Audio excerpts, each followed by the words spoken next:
오늘도 우리 삼부 예배 오시는 모든 성도에게 우리 찬양의 고백처럼요, 십자가의 능력이, 십자가의 소망이 열매되길 간절히 바라겠습니다. 지난주에 이어서 사무엘하 1장 하반절의 말씀을 보는데, 사무엘하 1장 하반절의 말씀은요 1장 상반절의 말씀과 이어지는 말씀입니다. 지난주에 나눈 것처럼 다윗이 사울과 요나단의 죽음에 슬퍼한 이야기가 지난주 말씀이었고, 이제 오늘 본문에 나와 있는 17절부터 27절까지의 말씀은 그 슬픔을 노래하는 애가, 조가가 오늘 본문의 말씀입니다. 살다 보면 슬픔 가운데 빠질 때가 있습니다. 또 그 슬픔이 나를 잡아먹을 때도 있습니다. 그래서 그 슬픔이 너무 크다 보니까요, 다른 것을 생각하지 못할 때가 있다는 거예요. 하지만 오늘 본문을 통해서 다윗이 또 하나님이 우리에게 주신 은혜의 말씀은 무엇이냐? 그 슬픔 가운데서도 여호와 하나님을 기억할 수 있어야 됩니다.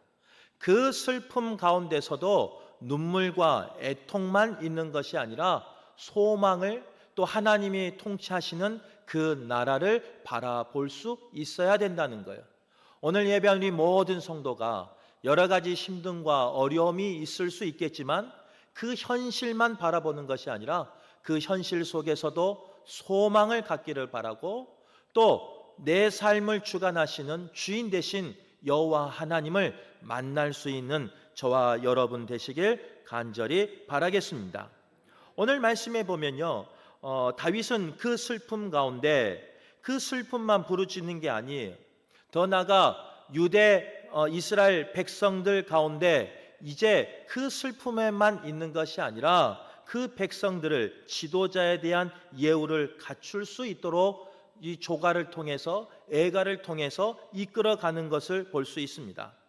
여러 가지 갈등이 많은 현 시점 가운데 하나님께서 우리에게 주신 귀한 말씀이라고 저는 믿습니다. 바라기는 이 말씀을 묵상하시고 깨달으시고, 혹 나에게 말씀하신 것 있다면 그대로 살아내는 우리 모두가 되시길 바랍니다. 그러면 오늘 본문에 나와 있는 다윗은 그 슬픈 노래를 어떤 마음으로 불렀을까? 그 첫 번째는요, 하나님을 생각하며 불렀다, 성경은 기록하고 있습니다. 다윗은 오늘 본문을 보면요, 분명하게 슬퍼하였다 이렇게 말씀하고 있어요. 한 나라의 후계자가 되는 그런 정치적인 입장에서만 슬퍼한 게 아니에요. 사회적인 관계 때문에서만 슬퍼한 게 아니에요. 누군가 나를 보고 있기 때문에 그냥 격식을 차려서 슬퍼하고 있는 것만은 아닙니다. 우리가 지난주에 말씀을 나눈 것처럼요, 다윗은 진실되게 그 사울이 비록 나의 원수였지만, 비록 나를 힘들게 하는 사람이었지만, 나를 끌어내리고 나의 모든 것을 가져가 버린 사람이었지만 진실되게 슬퍼하고 있는 걸 볼 수 있습니다. 우리가 잘 아는 것처럼 사무엘상 18장의 말씀에 보면요, 사울은 천천히요 다윗은 만만이다 하면서 다윗을 이스라엘 백성들이 칭송하기 시작합니다. 이제 다윗의 인기가 사울의 인기를 앞지르기 시작했다는 거예요. 그 이유로 보면 사울은 여러 가지 폭정으로 인해서 민심이 사울을 떠나고 다윗을 향하고 있는 상황이었습니다. 그 가운데 사무엘 하에 와서 사울은 죽습니다. 그래서 이제는 다윗의 삶이, 또 다윗의 정치적인 생명이 시작되는 순간이라는 거예요. 이런 상황 속에서 다윗은 사울 왕의 죽음을 기뻐할 수 있었고, 또 그 기쁨을 충분히 누릴 수 있었고, 또 그 시기에 자신의 힘을 모을 수 있는 시기였지만 다윗은 그렇게 하지 않았다는 거예요.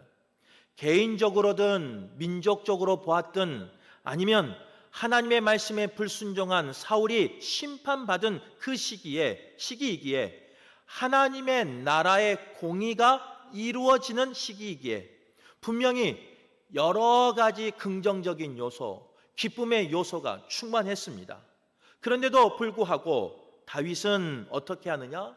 자신을 죽이려고 했고 백성들을 도탄에 빠뜨렸던 그 사울 왕의 죽음에 대해서 슬퍼할 것을 강력하게 명령하고 있다는 거예요.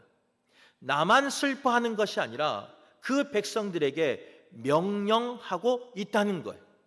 그리고 이 시간이 기쁨의 시간이 아니라 이 시간은 슬픔의 시간이다라고 가르치라 성경은 분명히 말씀하고 있는 겁니다.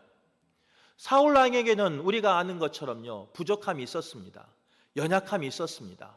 또 인간적인 모습도 있었고 인간적인 욕심도 있었고 인간적인 감정이 드러날 때도 있었다는 거예요. 성숙하지 못한 그런 지도자의 모습이 분명 그에게 있었습니다. 더 나아가 하나님 앞에 불순종하는 그 불순종의 죄도 사울에게는 있었습니다.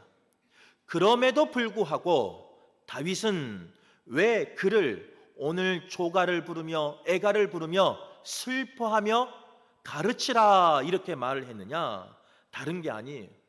그 모든 상황 가운데 현실 가운데 있지만 하나님을 생각하며 하나님을 기억하며 하나님을 인정하며 그 슬픔을 노래하고 있는 걸 볼 수 있습니다. 오늘 이 본문이요, 우리에게 주는 여러 가지 교훈이 있다는 거예요. 오늘 이 다윗의 모습이 오늘 우리에게 주는 여러 가지 하나님의 음성이 있다는 거예요. 이스라엘 백성은 하나님의 이름을 부르는 민족이었습니다. 그 이스라엘 백성을 다스리는 왕이 죽었다라는 것은요, 하나님을 따르는 하나님의 어떻게 보면 죽었다라고 이방 사람들에게 불림받을 수 있다는 거예요. 또 이스라엘의 명예는 하나님의 명예와 긴밀한 관계가 있다는 거예요. 또 이스라엘이 이방인들에게 모독당하는 것은 곧 하나님이 모독당하는 일과 같다는 거예요. 그런데 왕이 모독당한다, 왕이 죽었다, 이 사실은요, 어떻게 보면 하나님을 모독하며 하나님이 죽었다 하는 그 기쁨을 이방인에게 줄 수 있는 상황이라는 거예요. 그러기에 다윗은 그 모든 상황 속에서 여호와 하나님을 생각하며 여호와 하나님의 이름에 영광 돌리기 위해서 진실로 슬퍼하고 있는 걸 볼 수 있어요. 다윗이 사울의 어떠한 그 고매한 인격 때문에 그를 존경한 게 아니에요. 그 죽음 앞에서 슬퍼한 게 아니에요.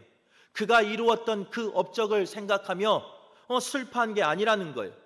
오직 하나님이 세우신 일꾼이기에, 하나님이 세우신 왕이기에 그는 여호와 하나님을 기억하며 생각하며 그 주권을 인정하며 그 속에서 슬퍼하고 있는 겁니다. 그런데 요즘 시대를 보면요, 우리는 그러지 못할 때가 있습니다. 가정 가운데서도 그렇고 교회 가운데서도 그렇고 사회 가운데서도 민족 가운데서도 그럴 때가 있다는 거예요. 가정 가운데 때로는 가장이, 때로는 우리 부모가 항상 잘하며 살던가요? 그렇지 않아요. 예전에는 그런 모습이 있을지라도 가족이기에 덮어주며 가족이기에 기도하며 살았어요. 그런데 요즘 보면요, 그렇지 않아요. 그냥 그 잘못이 들춰지면요, 배우자도 상관없고 자녀가 보고 있는데도 상관없고 그것을 들춰내며 그래서 내가 잘했다 하는 그런 부부들도 있습니다. 그런 부모들도 있습니다. 또 그것을 보며 부모의 잘못을 지적하는 자녀들도 있습니다. 교회도 마찬가지예요. 앞에서 목회하는 저의 모습도 마찬가지지만요, 목회자인 저의 모습이 항상 거룩한 모습, 언행이 일치하는 모습이 아닐 때가 분명히 있습니다. 예전에는 혹 그런 모습이 있어도 주의 종이기에 함께 기도하며 함께 그 어려움을 인내하면서 함께 견뎌나갔어요. 그런데 요즘은요, 그렇지 않아요. 그 작은 실수는 아니겠죠. 여러 가지 실수 앞에서 목회자에게만 그런 것이 아니라 성도와 성도 관계 속에서도 그것을 참으며 덮어주며 사랑하는 모습이 아니라 들춰내며 그것을 가지고 누군가를 끌어내리는 모습이 우리에게 있습니다. 요즘 사회는 어때요? 정치 이야기 아니에요. 어떤 분은 이제 제가 뭐 오른쪽이냐 왼쪽이냐 설교하고 나면요, 목사님 오늘은 꼭 왜 오른쪽 편에 서서 이야기합니까? 또 다른 분은 왜 오늘은 좌측에서 좌측 편만 듭니까? 이런 분도 있어요. 죄송한데 이제 1부, 2부 때는 이야기 안 했는데 어떤 분은 이런 분도 있습니다. 제가 이제 우리 성도일 찬양할 때 이렇게 쭉 한번 둘러보거든요. 근데 이 편한 게 이쪽부터 먼저 봐요. 이상하게 가까워서 그런가? 그런데 그분이 이제 오늘은 안 오셨는데 그분이 그래요. 왜 목사님은 좌쪽에 속합니까? 좌파입니까? 그분 보기에 아마 좌쪽이라서 그런가 봐요. 이래 속이 상해서 그분이 오면요, 위부터 봅니다. 그래서 한 번만 더 물어보기를 바라는 마음으로 위부터 이렇게 고개를 올려서 봐요. 한 번만 더 물어보면 저는 하늘에 속한 사람입니다, 이렇게 말하려고. 그 작은 행동 하나에도요, 때로는 내 선입견과 내가 판단하는 걸 가지고 이야기할 때가 있어요. 우스갯소리로 이야기했지만 우리 민족이 지금 어려운 가운데 있지 않습니까? 그래서 좌냐 우냐 이렇게 이야기할 때가 있어요. 이제 우리 교회가 순천로에서 어느 정도 교세가 되다 보니까 저에게도 그런 여러 가지 질문이 들어올 때가 있습니다. 목사님은 좌파세요? 우파세요? 목사님은 설교할 때 왜 꼭 중도에서 이야기하세요? 금호교회 정도 됐으면, 금호교회에서 담임을 하고 있으면 좌쪽인지 우쪽인지 분명히 밝히셔야죠. 이렇게 말씀하시는 목사님들도 있다는 거예요. 제가 그분들이 어른이기에 뭐라고 말은 못하겠고 저의 마음은 그래요. 항상 세상은 그것들을 요구해요. 너가 좌냐 너가 우냐 선택하라는 거예요. 그래서 편 가르기를 한다는 거예요. 그런데 하나님의 말씀은 그렇지 않습니다. 좌냐 우냐, 좌의 말을 하느냐 우의 말을 하느냐, 성경은 그렇게 말하지 않고 있다는 거예요.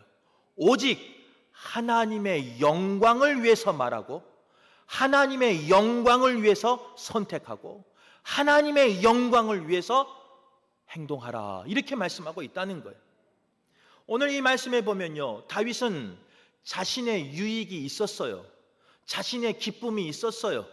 하지만 하나님의 영광 앞에서 그 영광이 훼손될까 봐 그 어떤 것을 선택하는 것이 아니라 하나님의 영광을 위해서 슬픔을 선택하며 슬퍼하는 자리에 함께하고 있다는 거예요.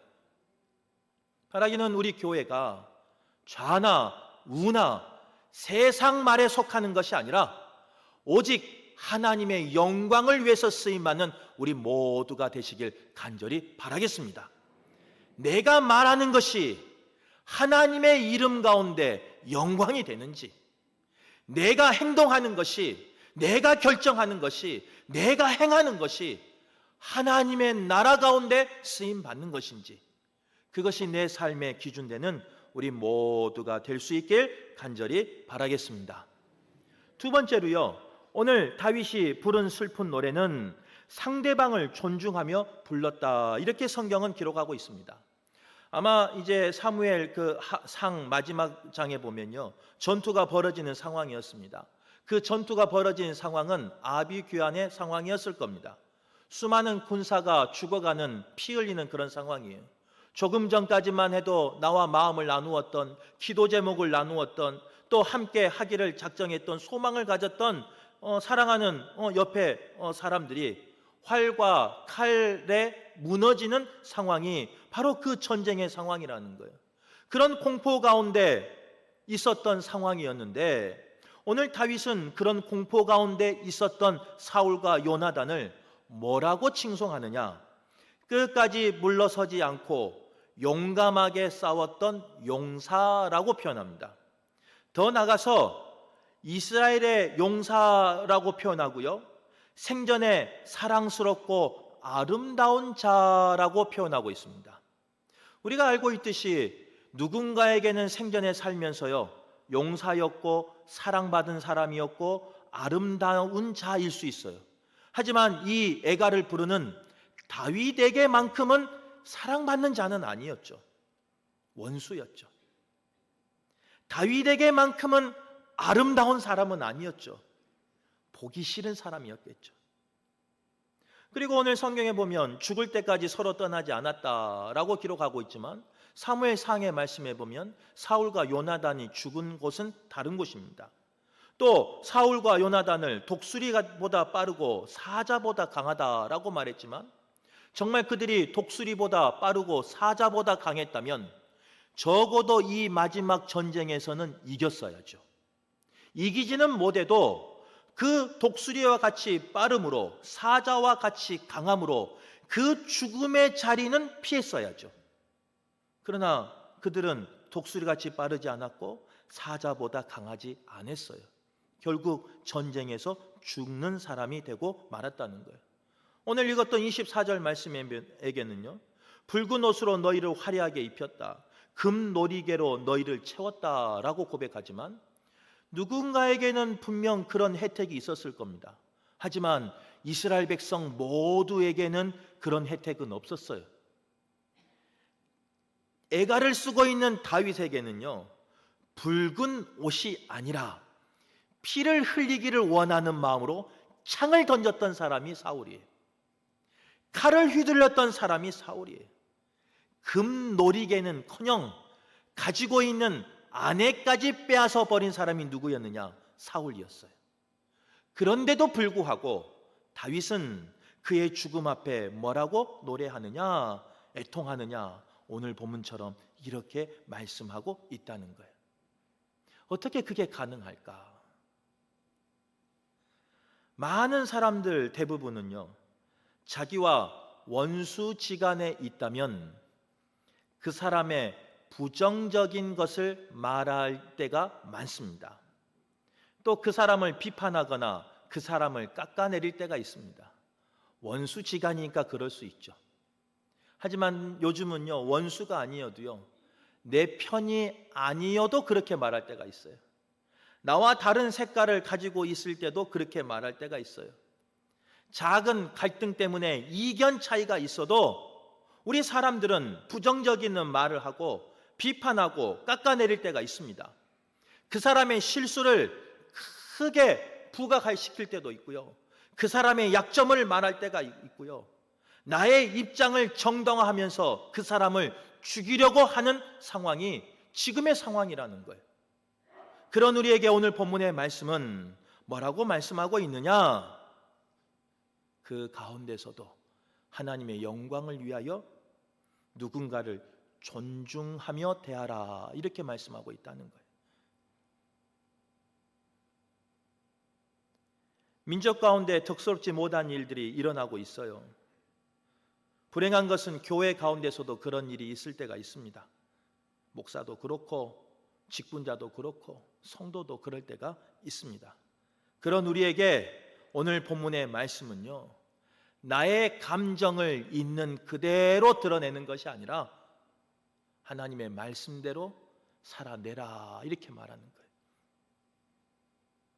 내가 감정을 드러내는 그 누군가가 하나님이 사랑하는 독생자를 보내서 핏값으로 구원받기를 원하는 귀한 영혼이라는 거예요. 귀한 생명이라는 거예요. 내가 마음대로 함부로 멸시하며 말하는, 이름을 부르며 말하는, 경시하며 말하는 그 누군가가 예수 그리스도를 보내서, 독생자를 보내서 구원받기를 원하는, 살리기를 원하는 귀한 심령이라는 거예요. 그런데 우리는 그 모든 것을 다 잊어버리고 마음대로 말하며 마음대로 행동하며 마음대로 판단할 때가 있습니다. 특별히 사순절을 보내고 있는 우리에게 결단하기를 원하는 마음으로 세상과 구별된 거룩한 백성, 성도 되기를 원하는 하나님의 음성이라고 저는 믿습니다. 우리 모두가 이 음성에 깨달아 알기를 바라고 정치 이야기하는 거 아니에요. 하나님 말씀대로 살자고요. 누구 편들자는 거 아니에요. 하나님 말씀대로 살자고요. 사순절 기간 동안 주님이 지신 그 십자가를 지기를 원하는 성도다면 적어도 사순절 기간 동안은 내가 하고 싶은 말은 절제하며 살자고요. 내가 하고 싶은 일은 절제하면서 살자고요. 하나님의 자녀니까. 말씀을 정리하겠습니다. 이렇게 말씀 전하지만 앞에 있는 목사는 그렇게 살지 못해요. 우리 성도님들이 다 아는 것처럼. 우리 성도님보다 더 절제하지 못하고 우리 성도님들보다 더 욱하며 감정을 드러낼 때가 있어요. 그러면서 거룩한 척 설교할 때가 많아요. 솔직하게.